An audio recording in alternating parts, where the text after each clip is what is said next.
screen by Willis. And it's good. Fought through contact, hits the shot. So it's the Elites winning this one easily. The 2K Sports postgame show.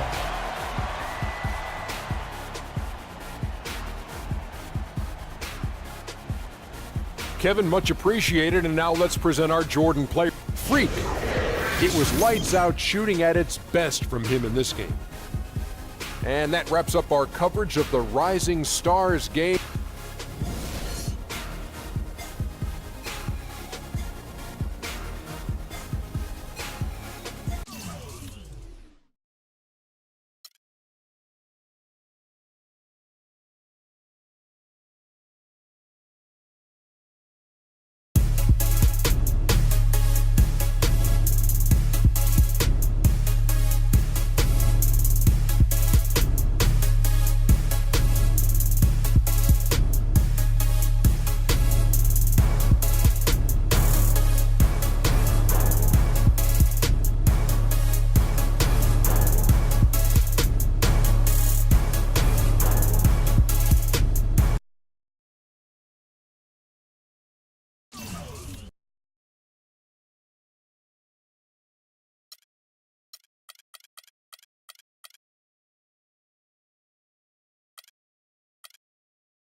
DJ Khaled.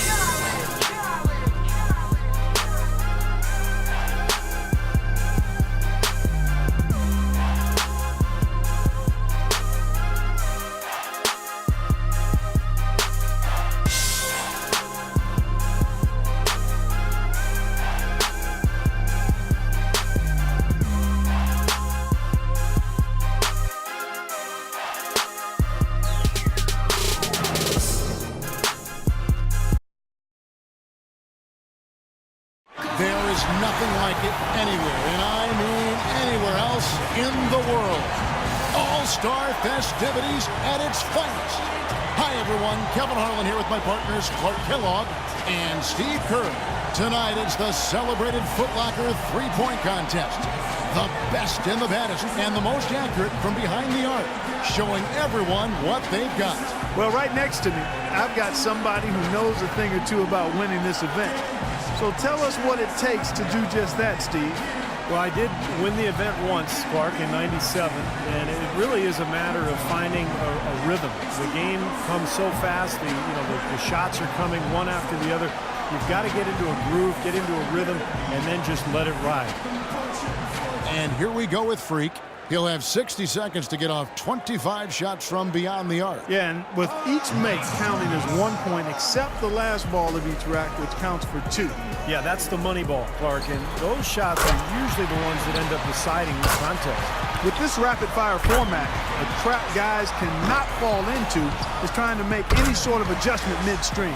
There's just not enough time for that. You've got to trust your stroke from start to finish. Yeah, but Clark, if you do miss 3 or 4 in a row, it may take a very subtle adjustment. Maybe just adding a little arc to the ball, or maybe holding your follow-through a split second longer. It really all depends on what kind of roll you're on and if you have any momentum or not.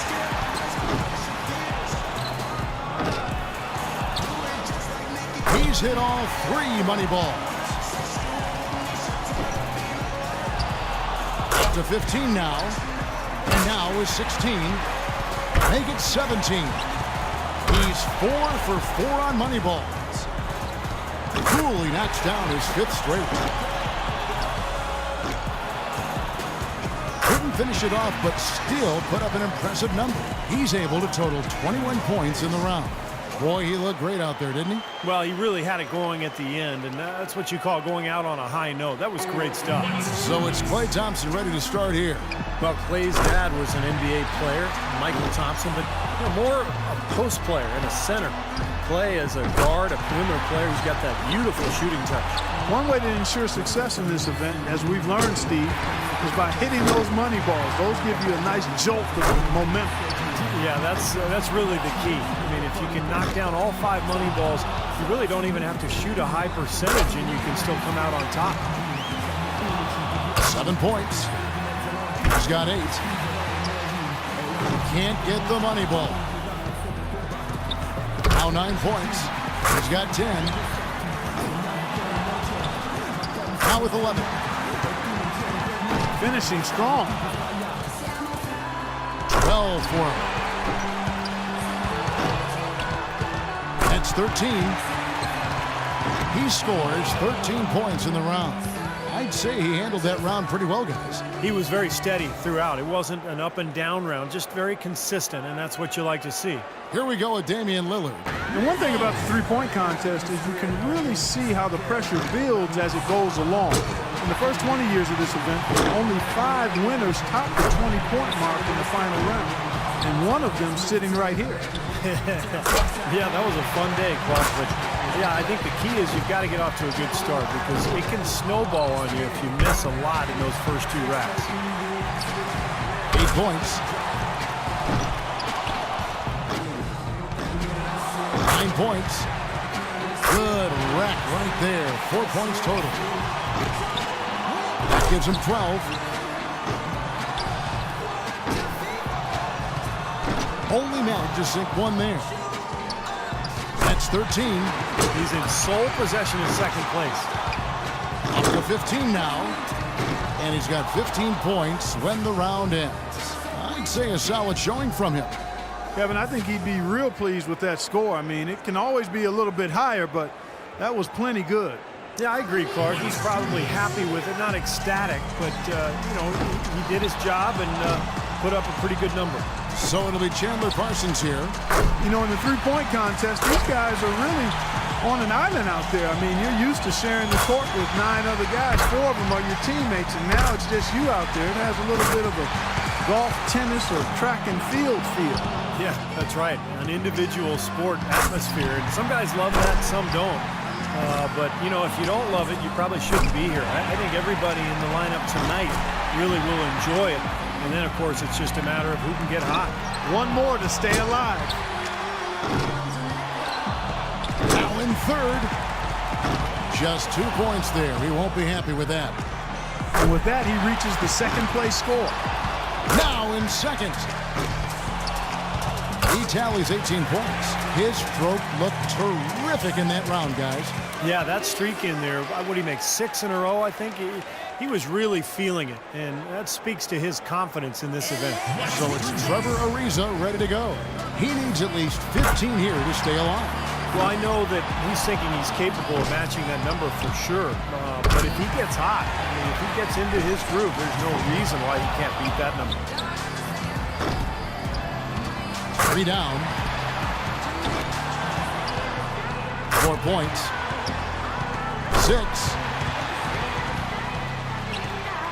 He needs 8 points more to stay in contention. 8 points. 7 more points to stay in contention.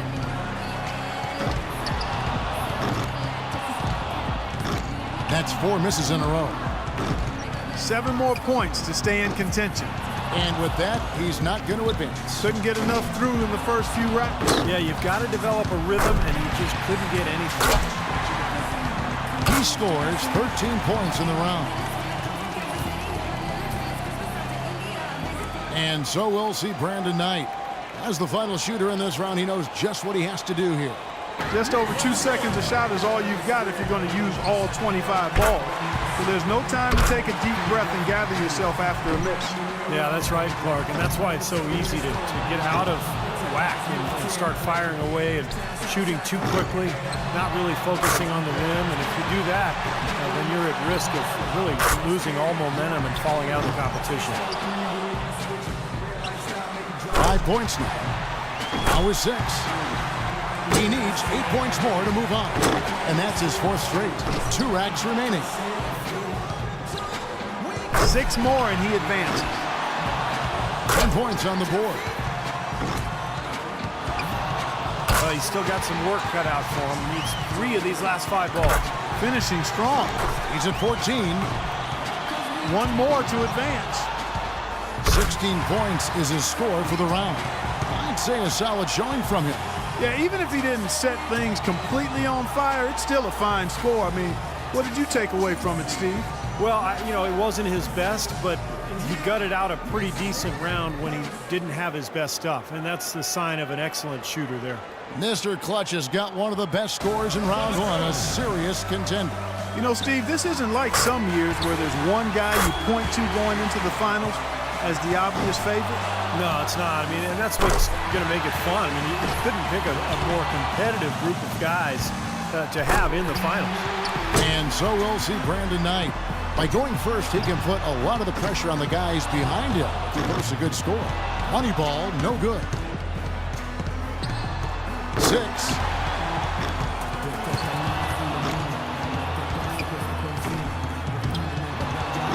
No good with his 4th in a row. His 5th consecutive miss.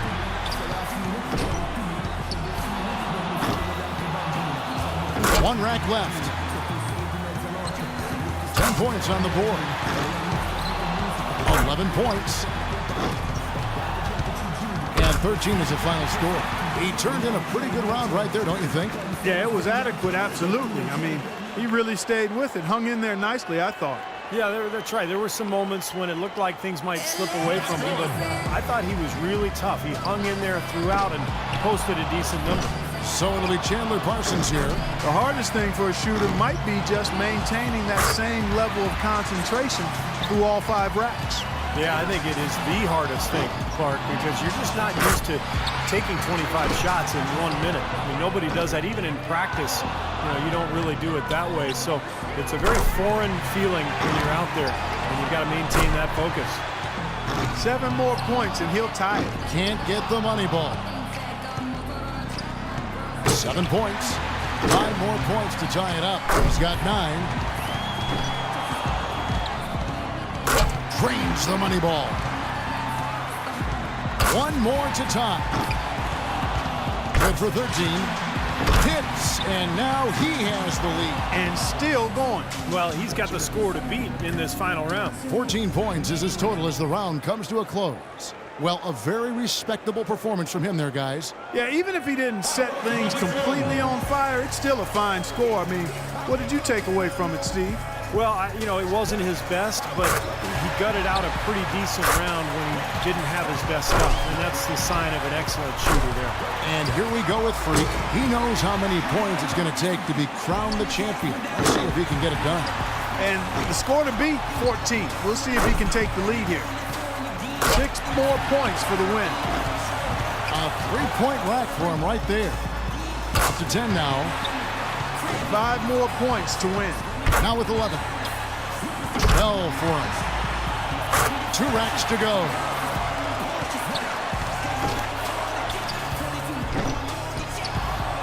Hits for the win.